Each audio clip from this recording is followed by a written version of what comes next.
Yuri, vou brevemente fazer uma apresentação do currículo dele. É bacharel em Direito pela Universidade Mackenzie, pós-graduado em Meio Ambiente e Sociedade pela Fundação Escola de Sociologia e Política de São Paulo, é mestre em Direito Animal pela Universidade Federal da Bahia, é professor universitário pelo Centro Universitário Social da Bahia, advogado da Frente Nacional de Defesa dos Jumentos e sócio do escritório Yuri Fernandes Lima Advocacia.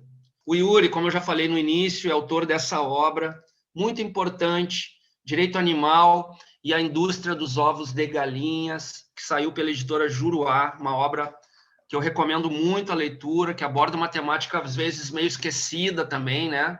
Há uma tendência da gente focar muito na questão dos animais domésticos, dos animais de estimação, e há uma grande tensão com relação ao direito animal no que tange aos animais chamados, né, de produção, um pouco esquecidos e que o nosso olhar, às vezes, deixa eles um pouco de lado, até por questões culturais. E a obra do Yuri, então, é muito impactante nesse sentido, porque aborda um tema necessário e urgente. O Yuri hoje vai nos trazer uma fala sobre a proteção dos jumentos e o problema que ocorreu na Bahia e que o Yuri teve uma atuação direta como advogado, inclusive. Então, Yuri, é uma honra te ter aqui conosco. Bom, então, bom dia a todos. Para mim é uma honra, um prazer estar aqui. Eu queria agradecer muito, né, às professores Fernanda, Rogério, pelo convite, pela oportunidade. Agradecer à professora Nina, que me precedeu, né, pela fala brilhante, como sempre. E agradecer a todos que estão aqui. Como a professora Nina, para mim é muito uma felicidade grande falar desse assunto sempre, né? Eu vou fazer aqui até algumas convocações para vocês, que é falar dos jumentos, né? E vou até fazer uma homenagem, pedir uma licença aqui, já que eu estou entre os organizadores gaúchos, né, a professora Nina, como eu comentei com o Rogério e com a Nina, eu perdi essa semana um amigo muito querido, que era, né, gaúcho, embora morasse aqui em São Paulo já há muitos anos. Então, vou fazer uma homenagem aqui ao Marcos, antes de iniciar minha fala. Então, como o professor Rogério introduziu, eu vou falar sobre a proteção jurídica dos jumentos no Brasil, né? Como a professora Nina, eu escolhi esse tema porque é um tema no qual eu atuo diretamente, né? Tanto academicamente quanto na advocacia. Recentemente, nós publicamos alguns artigos pela revista de Medicina Veterinária da USP, né, sobre os jumentos, porque teve uma edição especial sobre os jumentos. E nós estamos ainda na atuação prática e na advocacia desse assunto. É um assunto é um tema bem espinhoso, bem difícil. O direito animal já é difícil, a nossa luta já é difícil, e dentro, né, do direito animal e da advocacia animalista, o tema dos jumentos é ainda mais difícil, né? Como o Rogério falou, assim como as galinhas, os jumentos são totalmente esquecidos, né? À medida que a gente vai se embrenhando, a gente vai vendo quão difícil é, né? Porque os jumentos ainda são... Eu vou falar de projetos de lei também, e teve um projeto de lei recente do deputado federal Célio Studart, e quando ele apresentou esse projeto, ele foi detonado nas redes sociais, né? Não tem mais o que fazer, porque o projeto é em homenagem ao Bolsonaro, em homenagem ao Lula, né? Porque o jumento tem essa conotação no Brasil, né? O burro, né? O jumento, o jegue, o asno, tem uma conotação pejorativa. As pessoas desconhecem totalmente, né? Eu vou falar um pouco disso no começo. Então, é muito difícil. E aí, então, eu escolhi, na verdade, eu acho que eu fui um pouco escolhido e também escolhi um pouco, dentro do direito animal, focar nesses que são os excluídos dos excluídos, né? As galinhas e os jumentos, acho que são, não sei se os mais, mas estão nos grupos, como a Nina falou que tem os grupos, né? As categorias são categorias muito, muito excluídas, né? A gente tem aí, os cães e os gatos têm uma proteção um pouco maior hoje, tem uma sensibilização, um olhar maior da sociedade, né? Os animais de produção, como o Rogério falou, os bois, os porcos, as galinhas, né? Estão aí no esquecimento e os jumentos entram nessa leva, né? Bom, o meu currículo, o Rogério já falou, teve algumas atualizações, viu, Rogério? Eu voltei para São Paulo no fim do ano passado, né? Sou paulista e morei 5 anos na Bahia, mas eu voltei, então algumas coisas aí não estão mais vigentes, né? Então, por exemplo, eu não faço mais parte da comissão lá da OAB Bahia, dei minha contribuição no período que eu estava lá e me desliguei no fim do ano, mas enfim. Bom, então, para começar a falar, o jumento é uma espécie, né? É uma espécie de equídeo, assim como o cavalo, conhecido também como asinino, no Brasil como jegue, né? Ou como asno. E os jumentos, assim como os cavalos, eles foram trazidos da Europa para o Brasil, né? Então, não é uma espécie nativa, tá? Com relação aos jumentos especificamente, eles foram trazidos por Cristóvão Colombo, né, em 1495, e os jumentos foram, isso é importante, né, porque, como eu disse, as pessoas não têm conhecimento. Jumento é só um bicho burro e inútil, que usa para se referir a Lula ou a Bolsonaro, né? Então, as pessoas desconhecem, né, o que o jumento é de fato, qual é a sua origem. Então, tem um livro muito interessante do Eduardo Galeano, não sei se todos conhecem, que chama As Veias Abertas da América Latina. E quando eu li esse livro, eu achei muito interessante, porque ele explica como que os espanhóis utilizaram os cavalos, a importância dos cavalos na dominação, né, das populações ameríndias aqui pré-colombianas. Então, como o cavalo não existia aqui, os índios não conheciam, né, as populações indígenas não conheciam o cavalo, e achavam que aqueles europeus montados nos cavalos eram divindades, eram coisas, né, de outro mundo, de outro plano, e isso fez com que a dominação fosse mais fácil, né, porque essas pessoas estavam achando que estavam sob o domínio de uma entidade aí sobrenatural, né? Então, só um parênteses rápido, porque eu sempre acho muito interessante essa história que o Eduardo Galeano traz dos cavalos, e os jumentos também foram trazidos, né? Os jumentos, eles foram utilizados no Brasil, isso eu acredito que seja um pouco mais conhecimento de todo mundo, para o desenvolvimento, né, socioeconômico, da região Nordeste, principalmente. Aqui em São Paulo e no Sul, em outras partes do país, não é tão comum ter jumento, né? Mas no Nordeste, o jumento faz parte, né, da cultura, faz parte da identidade do povo nordestino. O jumento ele foi super importante para a construção das cidades, né? E isso foi reconhecido por muitos artistas. Eu trago um pouco aqui, né, de exemplos. Então, os jumentos foram utilizados como animais de tração e transporte, né? Então, de cana-de-açúcar, de material de construção, de água, de comida, né? Em alguns lugares do mundo, em vários países da África, por exemplo, os jumentos ainda hoje são utilizados para esses fins, né? A The Donkey Sanctuary, que é uma instituição inglesa de proteção de equídeos, tem feito um trabalho aí mundialmente para a proteção dos jumentos, né? Como eu vou falar daqui a pouco, os jumentos estão sob ataque, né, no mundo inteiro. E essa instituição tem feito um trabalho, né? E na África, a experiência foi bem diferente da do Brasil, porque muitas populações, muitas comunidades ainda utilizam o jumento, né, para ir pegar água, para ir pegar o alimento, né, para ir fazer o transporte entre as feiras que estão nas cidades e as comunidades que estão em zonas rurais, né? Mas no Brasil isso também foi realidade, não é mais, mas foi realidade. O jumento foi utilizado, né, para esse desenvolvimento socioeconômico, tá? O que aconteceu?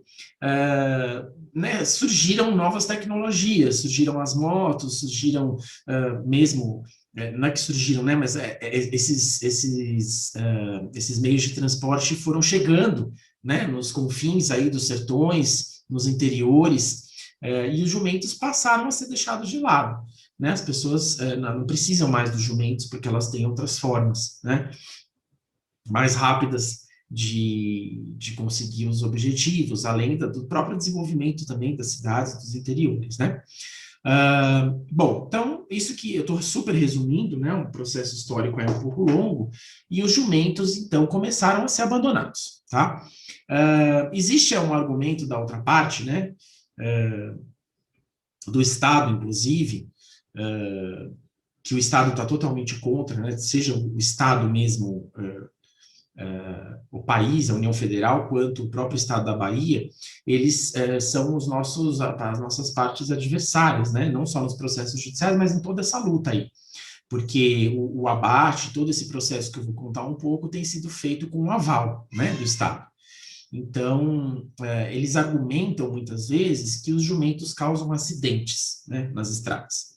Mas eu até escrevi um artigo quando eu estava na UFBA, fazendo mestrado, foi publicado até na revista da Unicuritiba, sobre a questão dos acidentes, né, nas estradas brasileiras. Eu lembro que eu li uma matéria que me chocou muito pelo número: 475 milhões de animais são atropelados nas estradas brasileiras por ano, né? A gente sabe que o Brasil é muito... pensando aqui num adjetivo, né? Mas a gente não tem política pública para muita coisa e não tem política pública quase nenhuma para essa questão de acidente, atropelamento em estrada e rodovia, né? Então, a gente tem esse número aí alarmante, bizarro, de atropelamentos. Então, quando eles falam, o jumento está causando acidente, não é o jumento que causa acidente. O que causa acidente,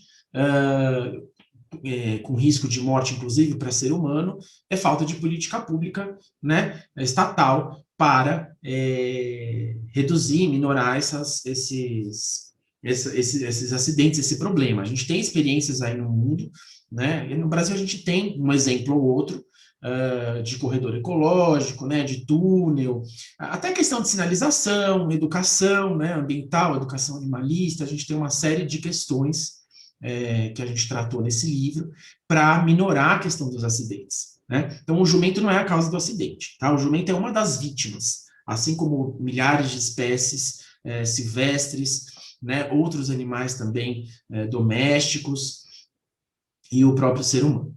Bom, então, qual foi a solução brilhante, né, para resolver o problema dos jumentos? O problema dos jumentos, né? Você tem jumentos errantes, você tem jumentos sendo atropelados. Então, o que se decidiu, né?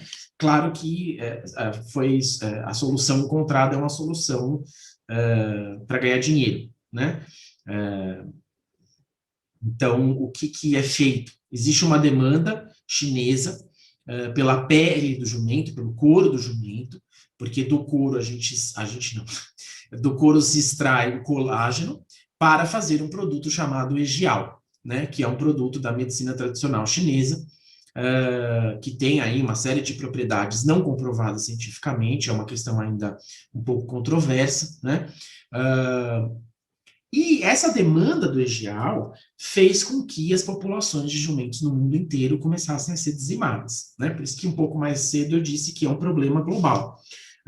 Infelizmente, hoje a gente tem esse problema no Brasil, né? E essa demanda chinesa encontrou um solo fértil aqui, né? De desregulação, de impunidade, né? A gente vai ver alguns casos. E infelizmente, sob o governo atual, a coisa piorou muito, né? E eu vou falar sobre isso também. Não é só uma questão político-partidária, né? É uma questão de fatos mesmo. Então, nós temos hoje um problema muito sério no Brasil, né?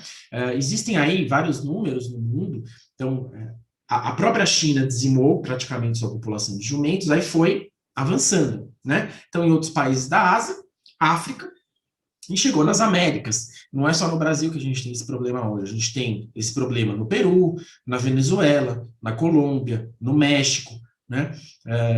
Tanto que a The Donkey Sanctuary, que eu mencionei mais cedo, tem um braço, né, no México, onde fica o diretor das Américas, né? É no México. E aí existe aí a população de jumentos sendo dizimada nas Américas, né? Bom, tem uma outra questão aí também, mas isso não tem um tamanho relevante, né? Que é a questão da produção do leite, né? Existe aí um potencial, né, para a produção do leite da jumenta e tal. Mas o principal é o couro. Claro que a carne é também um produto, né, exportado, existe uma demanda. A carne vai mais para o Vietnã, mas vai para outros países também, né. Existe um pouco de produção, de consumo interno também de carne, né, de jumento, mas isso não é relevante. O que é relevante é o couro mesmo, né. E não sei se todos sabem, a gente também abate cavalo, né? A gente também exporta carne e couro de cavalo. Então, a situação é bem triste, né? Então, gente, o que o abate dos jumentos causa, né? Em termos de males para os jumentos e portanto, de infrações legais, né, e constitucionais no nosso país. Então, a gente tem crueldade, né? A Nina estava falando desse conceito aí indeterminado da crueldade. Eu falo um pouco disso nesse meu livro, que o Rogério mencionou. É muito difícil mesmo, né? Causa maus tratos, né? Eu vou explicar por quê. A outra parte, como eu disse, ela sempre diz nos processos, em tudo que imagina, que não há maus tratos. Os maus tratos foram um caso isolado de Tapetinga e que não tem maus tratos. O fato é que existe essa demanda e eles querem fazer com o menor custo possível. Oi, vem, eu tenho uma assistente aqui, ela sempre participa das minhas palestras. Vem cá. Então, eles não querem gastar dinheiro. Então, o que eles fazem? É uma atividade totalmente extrativista. Eles chegam no país, né, coletam os jumentos, às vezes compram por valores muito baixos, né, varia muito, de 3 a 30 reais, sendo que a pele de um jumento vale no mercado internacional, eu precisaria até ver agora o valor atualizado, mas é coisa de, acho que, se eu não estou me enganado agora, $1.500, né? De $1.500 a $2.000 o couro de um animal, né? E eles pagam aqui 3 a 30 reais quando eles não coletam, né? Não existe cadeia produtiva de jumento, gente, isso é muito importante, tá? Porque eles também, nos processos, eles vêm com esse argumento, não, porque o boi a gente mata, mas o número as cabeças de gado não param de crescer, né? Isso é uma falácia, porque existe a criação de bovino, a gente sabe, né? O Brasil está aí na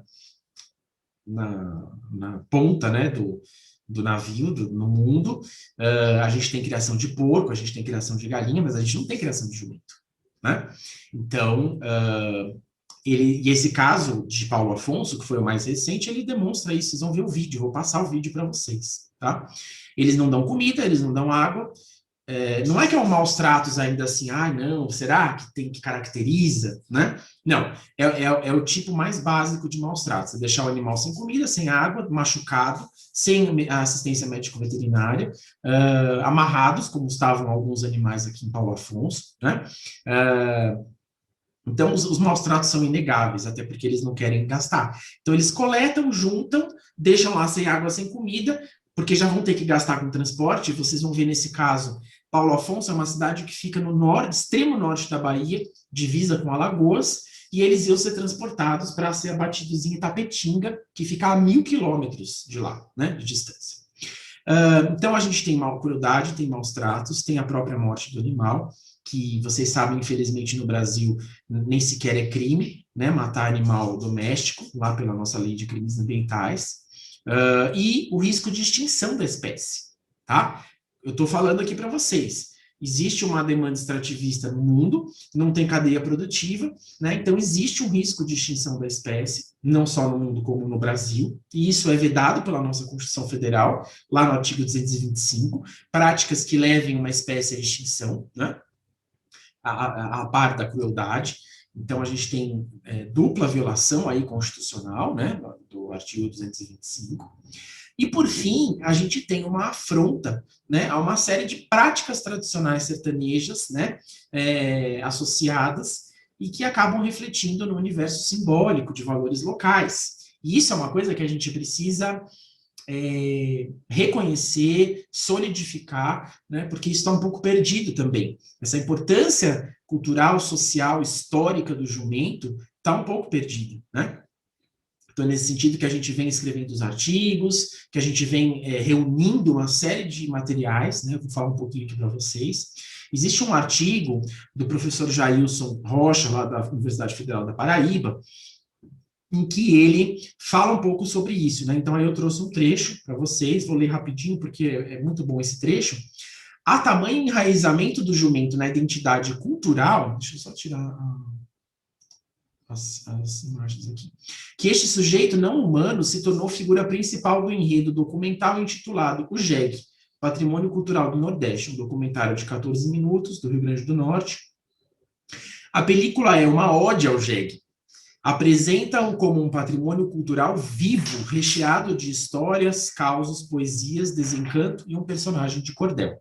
Revela a atual situação do animal em vertiginoso processo de desqualificação de suas vidas e consequente desaparecimento da cultura nordestina.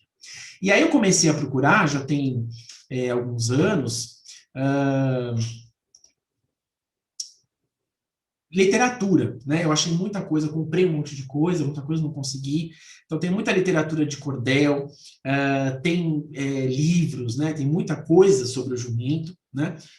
Peguei um aqui para mostrar para vocês, que eu penso que é a principal obra, né? Que é O Jumento, Nosso Irmão, do padre Antônio Vieira, né? Que foi um padre cearense.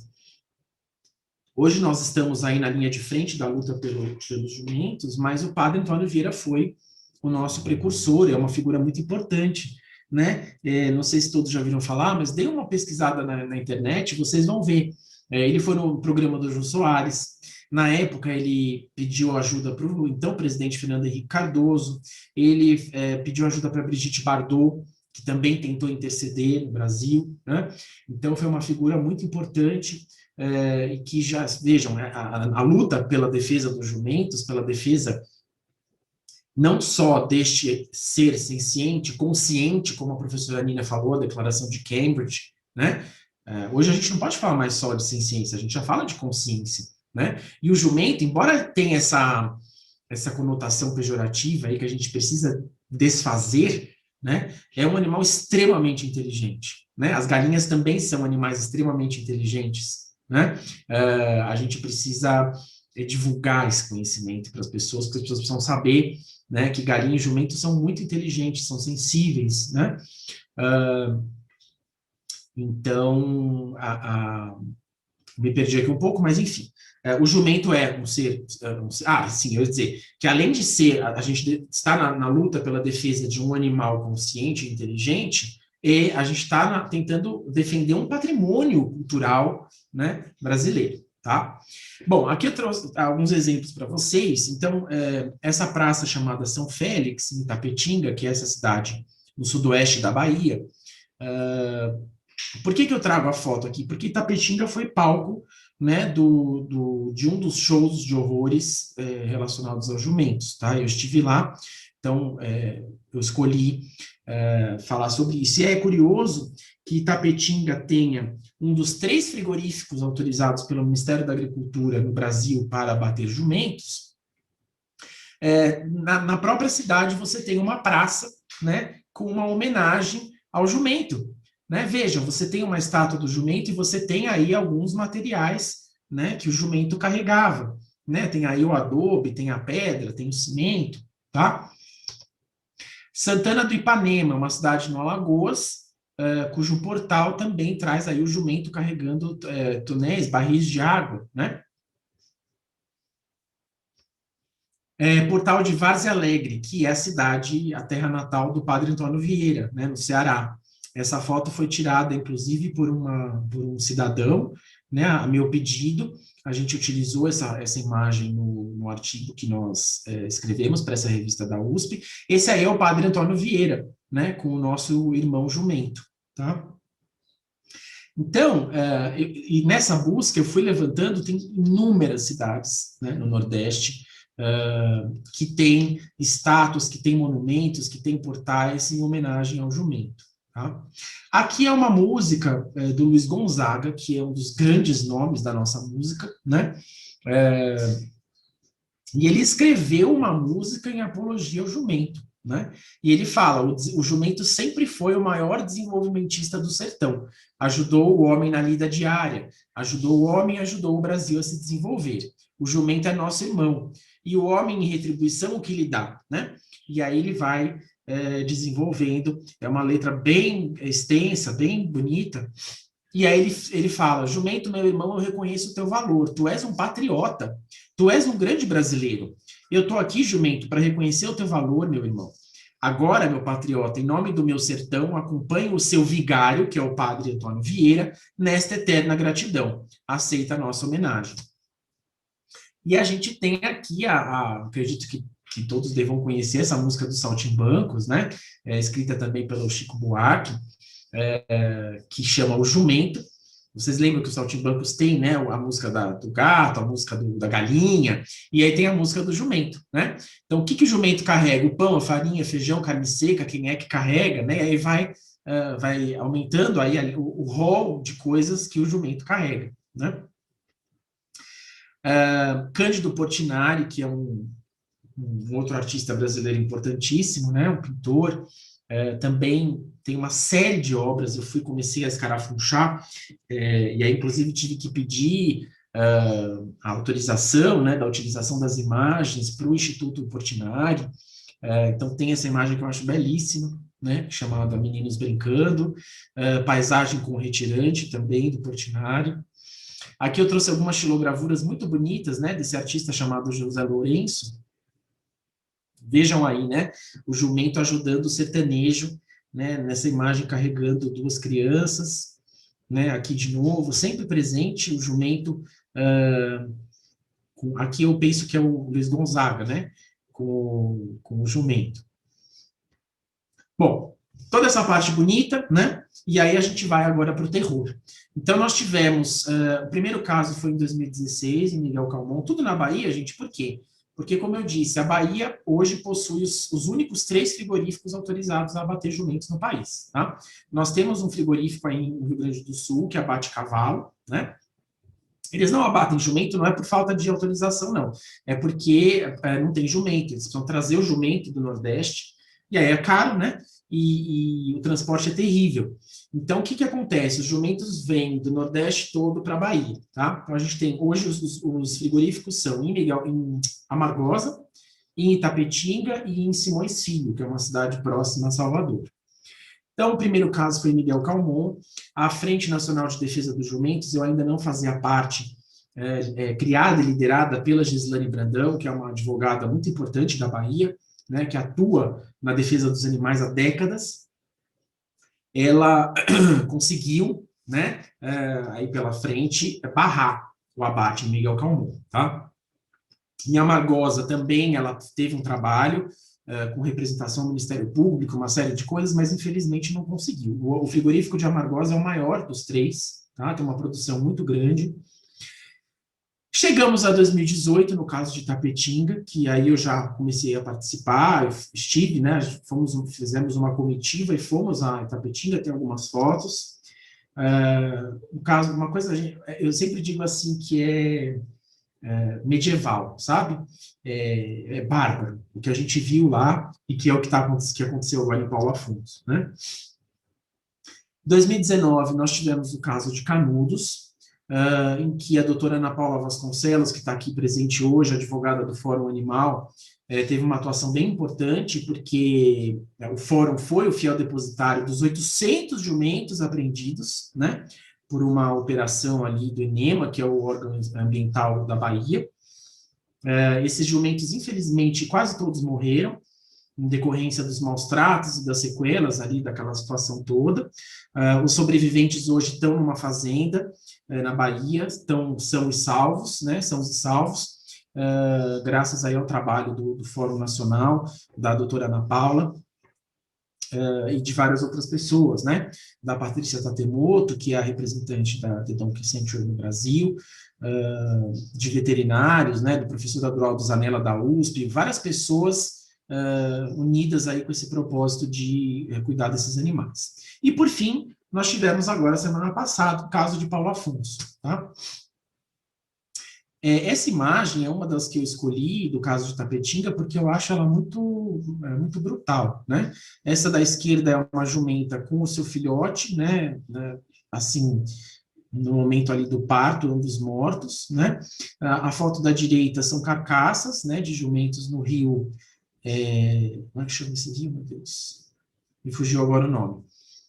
Mas lá em Tapetinga, né, a denúncia foi feita por uma ONG local chamada SOS Animais de Rua, e foi a partir dessa denúncia que nós fomos para lá, né, nós fomos de Salvador para lá, 9 horas de viagem, imagine, a gente fez um bate e volta, mesmo dia a gente foi e voltou, e eu, a Gislane, que eu mencionei para vocês, a Graça Paixão, que é da Rinca, a Ilka, veterinária, tem foto dela aqui,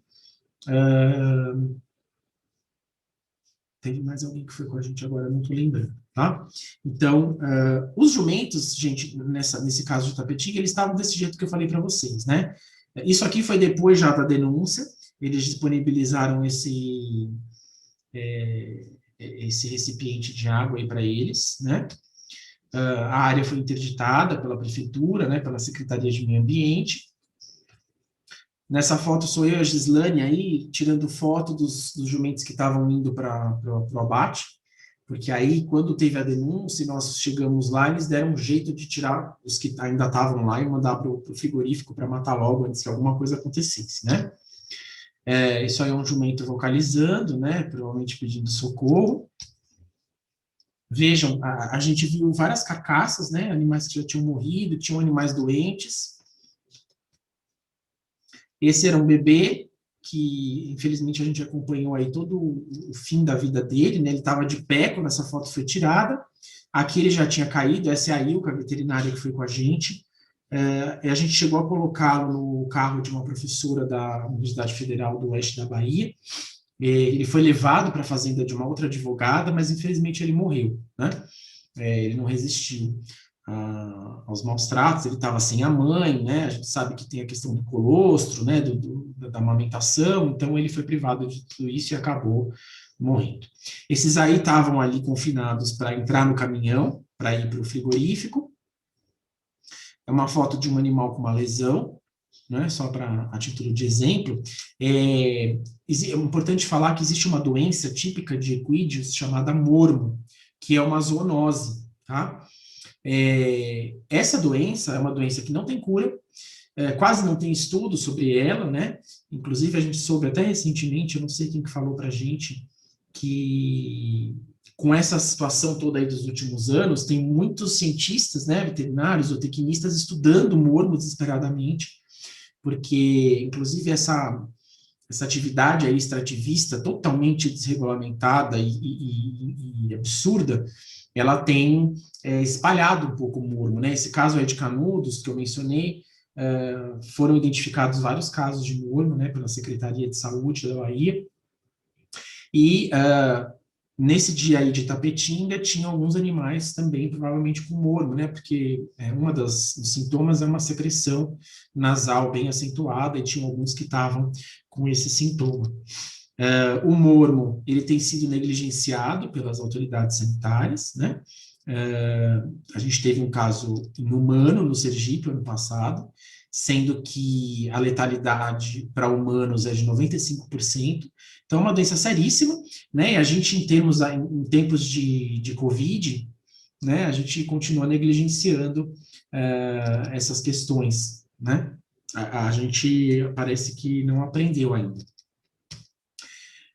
Nesse mesmo dia, a gente teve uma reunião, né, na prefeitura de Tapetinga. Apesar de toda a dor e sofrimento, a gente estava sorrindo aí por acho que um pouco de alívio de ter conseguido, né, a gente teve uma reunião com o secretário de Meio Ambiente. Aqui nós tivemos uma reunião na Secretaria de Desenvolvimento Rural, já em Salvador, né, sempre na tentativa de resolver, né? Há anos que a gente vem tentando. Aconteceram algumas manifestações, né? Essa aí foi lá em Salvador, mas a gente teve algumas manifestações que foram no país todo. Depois desse caso de Tapetinga, o que aconteceu? Nós fizemos uma ação civil pública, né, que tem esse número aí, está na primeira vara federal de Salvador, se alguém quiser consultar o processo, está no PJE. As autoras são essas 4 ONGs, tá, dentre as quais o Fórum Animal, a SOS, que é a ONG local de Tapetinga, a RENCA, que é a ONG da qual eu faço parte, né, ainda hoje, que eu sou um dos diretores jurídicos, e a Bicho Feliz, que é a ONG da Gislane. Nós ajuizamos essa ação em princípio, contra a União e o Estado da Bahia, depois a ADAB foi incluída. A ADAB é a Agência de Defesa Agropecuária da Bahia. Defesa não, né? Agência de... Eu nem sei, a gente tinha que mudar esse nome dela, porque, para vocês terem uma ideia, eles não sabem. Teve uma live o ano passado com o diretor da ADAB, foi vergonhosa. Eles não sabem nem quantos jumentos o Estado tem, né? Eles não sabem nada. Eles publicaram no passado uma portaria, supostamente para regular essa situação, mas eles dispensam o exame de mormo de anemia infecciosa nos animais que estão em trânsito para abate, né? Contra essa portaria absurda, já foram ajuizadas algumas ações, que eu vou falar na sequência. Deixa eu só ver o horário. Se deixar, eu falo esse assunto horas a fio. Bom, basicamente, a fundamentação legal dessa ação é o artigo 225 da Constituição Federal, como eu falei para vocês, né? Que existe uma crueldade aí evidente e o risco de extinção. O risco de extinção, gente, não sei o que eu estou falando não, viu? A gente tem hoje já 2 documentos técnicos do CRMV da Bahia, né? Assinados e elaborados, inclusive, pela professora Chiara Albano, que é outro nome que eu devo aqui reverenciar, que é uma zootecnista da UFBA, especialista em nutrição animal, de equídeos, e ela tem dado um suporte aí muito importante, né, em todo esse período, e a doutora Chiara, juntamente com outros profissionais, redigiram esses 2 documentos, e no primeiro documento, principalmente, eles falam claramente, né, isso foi escrito em 2018, que em até 4, 5 anos os animais, essa espécie vai estar extinta no Brasil, né, se a coisa continuar desse jeito. E a coisa não mudou muito, né? A gente conseguiu nessa ação uma liminar, tá? Que na verdade isso talvez tenha postergado um pouco, né, a extinção e as outras coisas, porque essa liminar a gente pediu para suspender o abate no país inteiro, mas a juíza lá, federal da Bahia, ela só deu a suspensão para o estado da Bahia, que foi bom, né? Na época a gente tinha medo do seguinte, a gente vai suspender na Bahia, os caras vão começar a bater em outros estados, mas isso não aconteceu, pelo menos não que a gente saiba, né? Então a gente atrapalhou um pouco a vida deles, tá? Por 1 ano, que foi o período que essa liminar vigorou, né? Só antes de falar do resto da liminar, o outro artigo aí que fundamentou a nossa ação foi, claro, o artigo 32 da Lei de Crimes Ambientais, né, que tipifica o crime de maus-tratos. A gente utilizou vários outros fundamentos, né, mas basicamente foi isso. A gente tem uma falta de regulamentação infralegal, né, em âmbito do MAPA, principalmente. Para jumento não existe nada, né? Nesse meu livro das galinhas eu faço um pouco esse apanhado da questão do MAPA. A gente não tem muita coisa sobre bem-estar animal, ainda é muito incipiente, né? A gente tem, isso pesquisando, até para utilizar numa das ações, a gente tem um manual de equidiocultura do MAPA, mas o próprio manual, apesar de ter esse nome, é destinado a cavalos, né? Isso é dito lá expressamente. E eles falam, até pode ser utilizado para outras espécies, mas aí vai ter que, as adequações têm que ser feitas. Porque, afinal de contas, são espécies diferentes, inclusive de portes diferentes, o que tem uma importância muito grande. Porque hoje, por exemplo, para abater jumentos e para conter os jumentos na hora do abate, são utilizados boxes de contenção e técnicas de insensibilização pré-abate de cavalos, de bois, que são animais com portes diferentes, né? Então, os animais não são insensibilizados corretamente, né? Eles não são contidos corretamente, o que aumenta mais ainda os maus-tratos. Eles já têm maus-tratos, né, não é produção, mas nessa coleta extrativista, né? Na manutenção, nas chamadas fazendas de espera, sem água, sem comida, como eu disse, no transporte. O transporte, ele é um momento muito difícil para todos os animais, especialmente para os jumentos. Esse caso aí que a Ana Paula participou, mais, né, que eu mencionei de Canudos, nós tivemos uma experiência nesse sentido, né, porque a questão do transporte acaba causando um estresse muito grande nos animais que desenvolvem uma outra doença chamada hiperlipidemia, que é uma doença metabólica. Tem um professor da Universidade Federal do Alagoas, Pierre Escudro, que estuda, né, tem bastante material sobre isso. Então, o animal sofreu, né, todas essas etapas no transporte, chega no abate, ele vai sofrer mais ainda, porque ele vai ser insensibilizado e contido de maneiras totalmente inadequadas, né? Gente, eu sempre falo, esse caso dos jumentos não é só uma aula, né, de direito animal, de cultura brasileira, e é também de direito processual civil, tá? Vejam aí a quantidade de recursos que foram originados dessa ação civil pública, tá? Esses recursos hoje estão todos em Brasília, no Tribunal Regional Federal da Primeira Região, pendentes de julgamento, né? Vejam, tanto a União Federal quanto o Estado da Bahia interpuseram, recursos de agravo de instrumento, mas também todos os frigoríficos, né? Esse frigorífico sudoeste de Tapetinga, o Nordeste Pecuária de Amagosa e Cabra Forte de Simões Filho, né, interpuseram aí os seus recursos. Importante mencionar que nós tivemos pareceres favoráveis em praticamente todos os recursos do Ministério Público Federal, no sentido de manutenção da liminar, ou seja, eles só foram tomando pau, até que, o que eles fizeram? A segunda e a terceira linha de baixo para cima, a gente tem SLATs, né, que são as suspensões de liminares, antecipações de tutela, que são apresentadas diretamente para a presidência do tribunal, né? Uma foi apresentada pela União e a outra pelo município de Amargosa. E aí, a gente tem que... também pode ser uma aula de filosofia do direito, né? Eu lembro do professor Alisson Mascaro, da USP, que eu sempre menciono também, que foi meu professor, e ele, nas aulas de filosofia do direito, ele sempre fala, né? Até hoje, que muitas vezes o direito, ele está além da lei, né? São as perspectivas não juspositivistas, porque nesse caso, né? Infelizmente, qual que é a situação hoje, né? Como que a nossa liminar lá concedida na Bahia foi suspensa dentro dessas SLATs?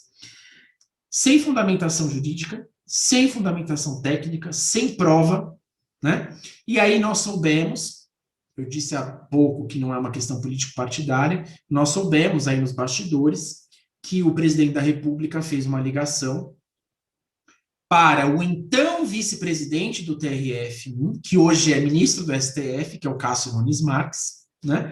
E a pedido, então, do presidente da República, o Cássio Nunes Marques deu a suspensão de liminar, né? Foi feita toda uma manobra aí para esperar o presidente do tribunal sair de licença, de férias, alguma coisa assim, e o Cássio Nunes Marques, então, sem fundamentação, né, qualquer, e sem os requisitos que a própria lei exige para que essa suspensão seja dada, né? Porque qual foi o principal argumento nessas SLATs? Prejuízo econômico, né? Os milhares de desempregados, a receita do município, blá, blá, blá. Só que tudo isso foi sem comprovação nenhuma, foi uma mera alegação, né?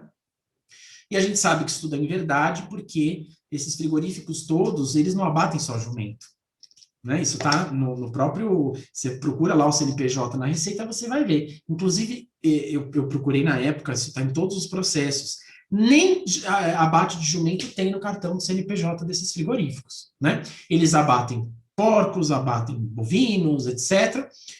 Alguns, acho que até abatem cavalo, mas não abatem jumento, tá? Tanto é que a liminar vigorou aí por 1 ano e os frigoríficos continuaram funcionando, né? Então, esse foi o grande argumento utilizado, mas sem nenhuma comprovação, né? E assim, como um toque de mágica, e outra, com tudo isso que eu falei, né? A gente tem aí a violação ao artigo 225 da Constituição, a gente tem a violação à lei de crimes ambientais, né? A gente tem uma violação sanitária seríssima, como eu falei, a questão do mormo, né? É um cenário, assim, totalmente... de novo, né, como eu sempre falo, mas não é nem medieval e bárbaro, é uma coisa totalmente fora da lei, assim, né? É um faroeste total, o que a gente tem hoje no Brasil nessa questão dos jumentos, tá? Eu gosto de falar bem claro, porque eu acho que todo mundo precisa saber, todo mundo precisa divulgar, né? E todo mundo precisa, e aí já vou aproveitar para começar a fazer minha conclamação.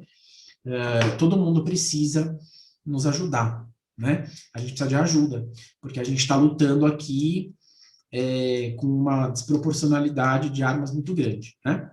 E pasme, o que aconteceu? Então teve a decisão na SLAT do Cássio Nunes, que agora está no STF, também vocês sabem, estão acompanhando, contra todas as nossas pautas, né? A gente interpôs agravo interno nas 2 SLATs.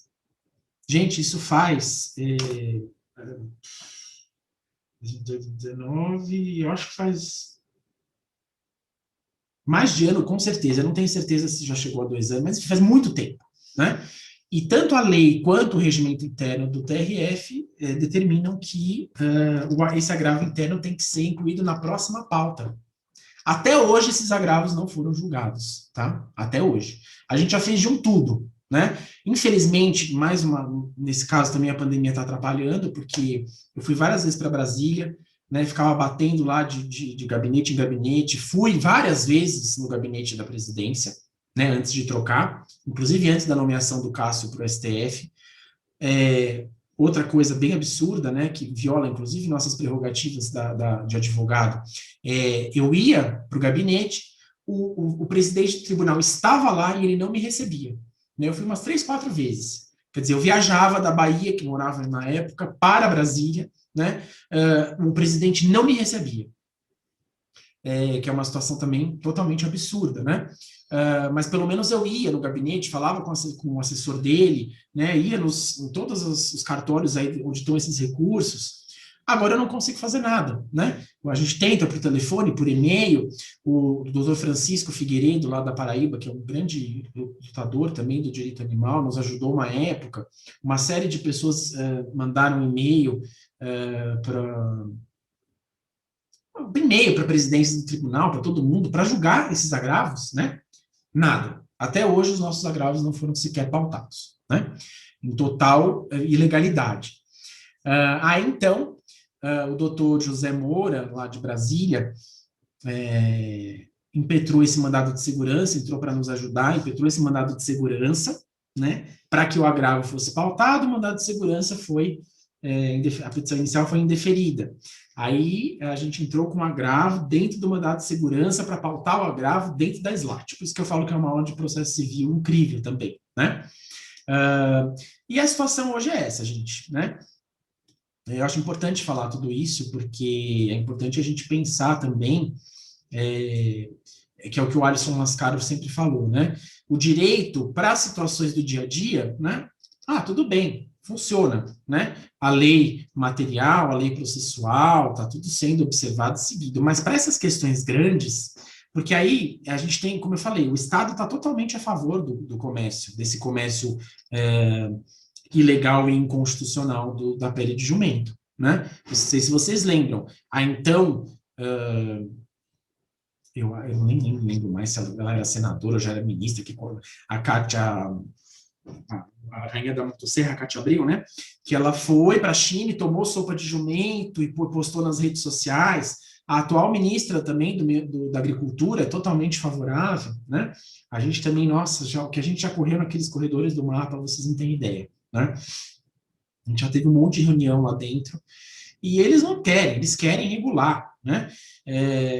dizem que querem regular, porque, na verdade, eles não estão regulando nada até agora, né? Inclusive, a nossa liminar caiu, esses recursos, como eu estou dizendo, não foram sequer pautados, e a coisa continua, né? A coisa continua, os jumentos continuam sendo abatidos, aí vem esse caso, que eu vou falar um pouco mais agora de Paulo Afonso, que só demonstra isso, né? O negócio continua do mesmo jeito, sem nenhuma preocupação com o bem-estar animal, sem nenhuma preocupação sanitária, sem nenhuma preocupação em observar, em obedecer o que a nossa Constituição Federal dita, né? Ah, não, para que tem a vedação da crueldade? Para que tem a vedação de práticas que levem uma espécie à extinção? Tanto faz o que está escrito na Constituição, né? A gente vai continuar fazendo essa atividade dessa forma totalmente bárbara, né? Só um detalhe antes de eu passar o slide, a gente tem um dos recursos aí é nosso, né? Por quê? Porque, como eu disse um pouco mais cedo, a liminar, a gente pediu para o Brasil inteiro, ela só foi dada para a Bahia. A gente agravou dessa decisão e a gente teve uma liminar, né, dada por um desembargador federal para ampliar a nossa liminar de primeira instância para o Brasil inteiro. Só que os efeitos estão suspensos por causa dessa SLAT, né? Se não fosse essa SLAT, o Cássio Nunes, tudo isso que eu contei para vocês, a gente teria hoje a liminar vigente no país inteiro, proibindo o abate dos jumentos, tá? Bom, aqui outras ações, só para vocês saberem que existem, né? A gente tem uma ACP lá em Itapetinga, que foi ajuizada pelo Ministério Público lá, especificamente contra aquele frigorífico e contra aquela situação, tá? A gente tem uma ação popular ajuizada aqui em São Paulo, também em 2018, pelo finado colega Ricardo Catani, que foi uma vítima da Covid logo no início, né, o ano passado, não sei se todos o conheciam e se todos sabem, né, o Ricardo Catani foi, antes da Ana Paula, um grande braço direito aí do Fórum Animal, um grande batalhador, e ele ajuizou na época uma ação popular, pedindo, na época ele pediu a liminar, né, se eu não me engano, agora eu acho que ele conseguiu também eliminar, depois da nossa, ele conseguiu eliminar para todo o Nordeste, depois, obviamente, essa liminar também foi cassada no TRF3, tá? E, recentemente, a gente teve esse número da última CP está errado, viu, gente? Depois eu vou corrigir. Ele repetiu da primeira. Essa última ACP, ela é do ano passado, tá? De 2020, também pelo Ministério Público da Bahia. Ela foi ajuizada, assim como essa ação popular do deputado federal Célio Studat, ambas foram ajuizadas contra essa portaria bizarra da DAB, né, que é a portaria 13 de 2020, que é uma portaria que ela tenta dar áreas assim de legalização, de regulamentação para essa atividade, né? Ela fala em propriedades criadoras e a gente sabe que não existe criação de jumento no Brasil. Ela dispensa a realização de exame de morma infecciosa para jumentos em transporte para abate, né? Aqui é o caso de Paulo Afonso. A única foto pré-denúncia é essa, infelizmente, mas eu vou passar um vídeo rápido. Esse é um casco, né? Vejam que coisa bárbara. É um casco que caiu aí da pata do jumento, tá?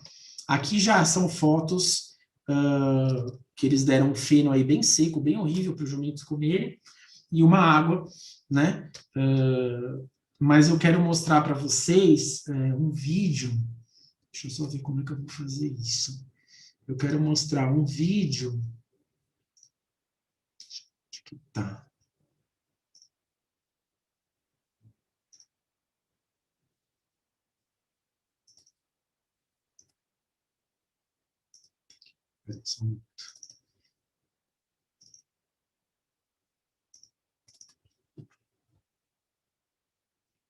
Que a gente tem. Vocês estão conseguindo ver? Então, Sim, eu estou vendo. tá.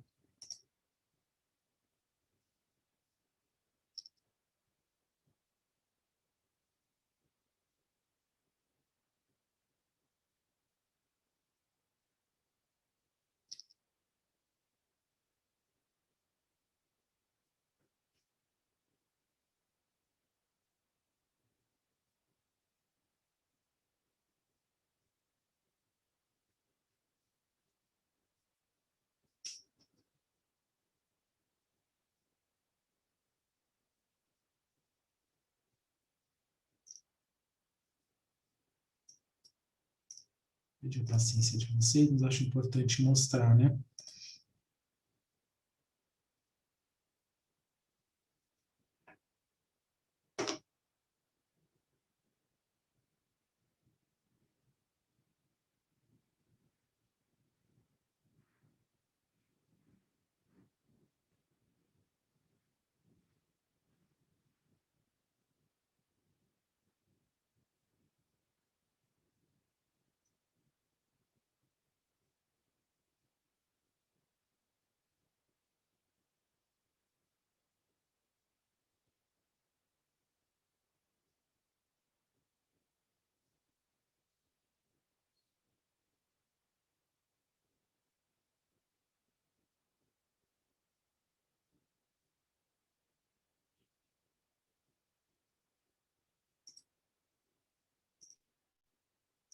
Quero mostrar um que mostra. Acho que é esse aqui.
Bom, eu acho que com esses vídeos a gente já consegue ter uma ideia, né?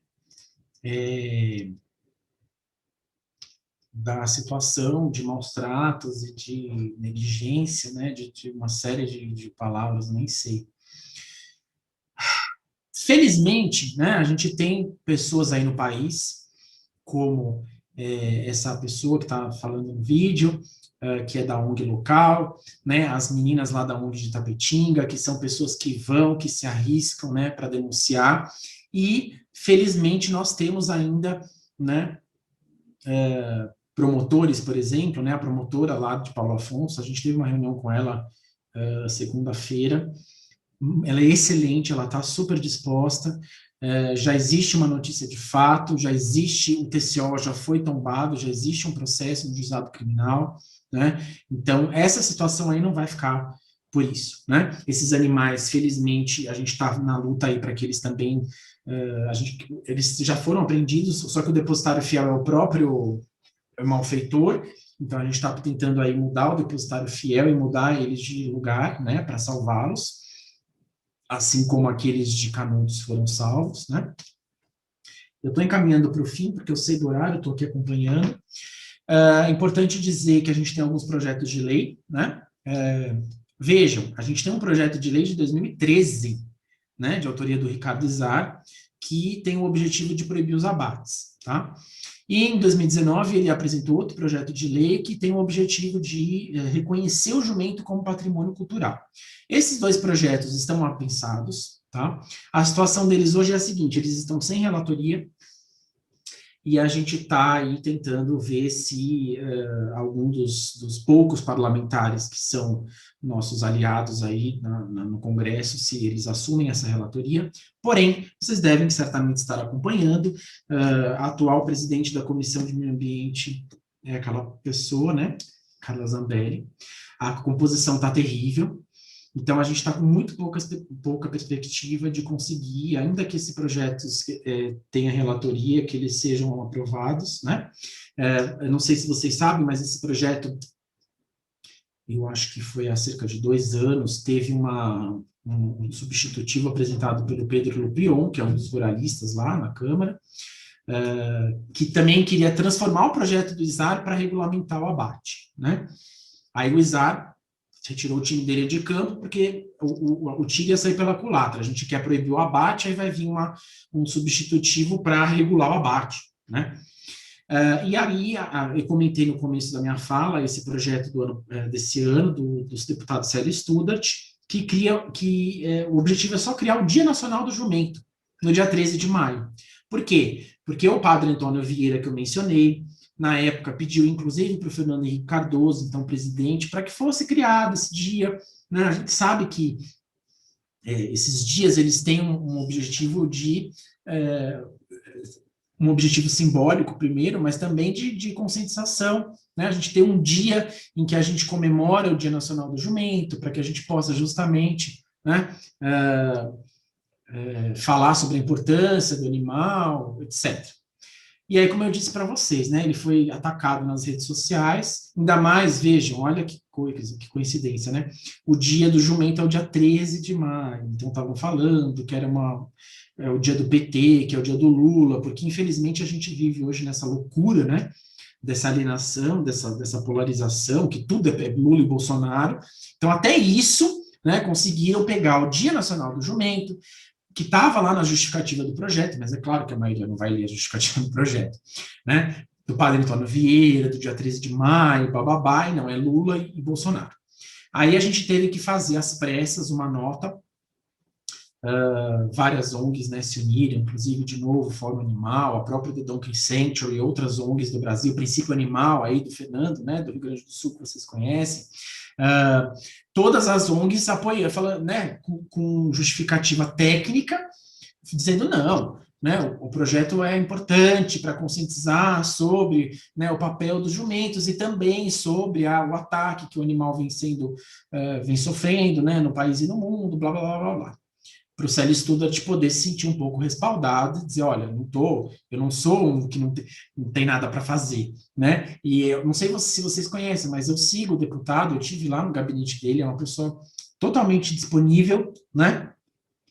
E ele tem uma série de projetos, né? As pessoas falam que ele não tem o que fazer, que ele só está pensando no jumento. Não, né? Ele tem uma pauta bem importante. Ele é autor dessa ação popular que eu mencionei para vocês. Ele é autor de outras ações populares, inclusive de uma ação popular contra uma daquelas liberações de agrotóxico, né? Então, as pessoas...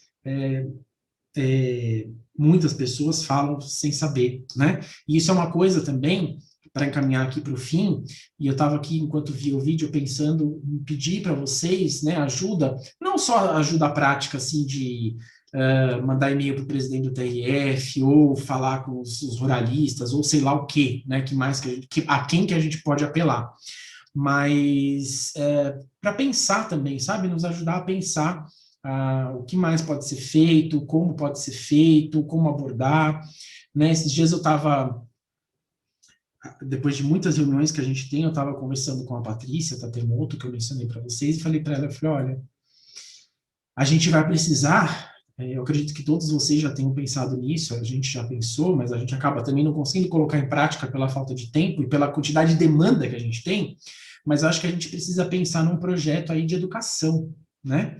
Educação de verdade. Claro que a gente trabalha com educação, né? A gente é professor, a gente trabalha em universidade, mas é uma educação que eu digo mais de base, né? E tentar atingir.